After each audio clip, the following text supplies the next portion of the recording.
MK ಮಠ ಅಂತ ಹೇಳಿ director ಒಬ್ಬರಿದ್ರು. ನಾನೊಂದು ನ್ಯೂಸ್ ಚಾನಲಲ್ಲಿ ಒಂದು ಇಂಟರ್ವ್ಯೂ ಕೊಟ್ಟಿದ್ದೆ. ಅವಾಗ ಕ್ರೈಮ್ ಡೈರಿ ಕ್ರೈಮ್ ಸ್ಟೋರಿ ಬರ್ತಾ ಇತ್ತು. ಓಕೆ. ಕ್ರೈಮ್ ಸ್ಟೋರಿಯಲ್ಲಿ ನಾನೊಂದು ಇಂಟರ್ವ್ಯೂ ಕೊಟ್ಟಿದ್ದೆ, ಯಾವುದೋ ಒಂದು ಕ್ರೈಮ್ ಬಗ್ಗೆ. Okay. Because I was a journalist at that time. Oh. So ಅವಾಗ ನಾನು ಇನ್ನೂ ಇಂಡಸ್ಟ್ರಿಗೆ ಬಂದಿರಲಿಲ್ಲ.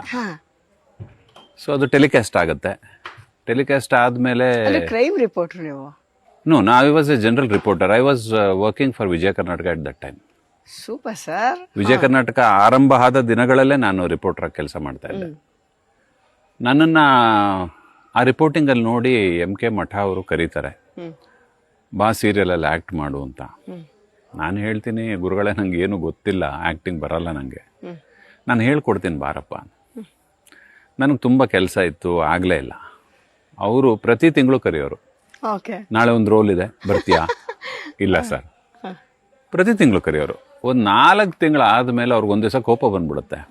ಫೋನ್ ಮಾಡ್ತಾರೆ ನನಗೆ, ನಾಳೆ ಒಂದು ಒಳ್ಳೆ ರೋಲ್ ಇದೆ ಬಾ. ಇಲ್ಲ ಸರ್, ನಂಗೆ ಆಗಲ್ಲ. ಬಂದರೆ ಸರಿ, ನೀನು ನನ್ನ ಹತ್ರ ದಿನ 20 ಜನ ಕೆಲಸ ಕೇಳ್ಕೊಂಬರ್ತಾರೆ ಆ್ಯಕ್ಟ್ ಮಾಡಬೇಕು ಅಂತ. ನಿನಗೆ ನಾನು ಮೇಲೆ ಬಿದ್ದು ಕೇಳಿದ್ರು ನಿನ್ಗೆ ಎಷ್ಟು ಜಂಬ ನಿನಗೆ ಬರೋಕ್ಕೆ ಅಂದರು. ನಾನು ಹೇಳಿದೆ, ನಂಗೆ ಆ್ಯಕ್ಟಿಂಗ್ ಬರಲ್ಲ, ಅದಕ್ಕೆ ನಾನು ಬರಲ್ಲ, ನಾನು ಹೇಳ್ಕೊಡ್ತೀನಿ ಬಾ.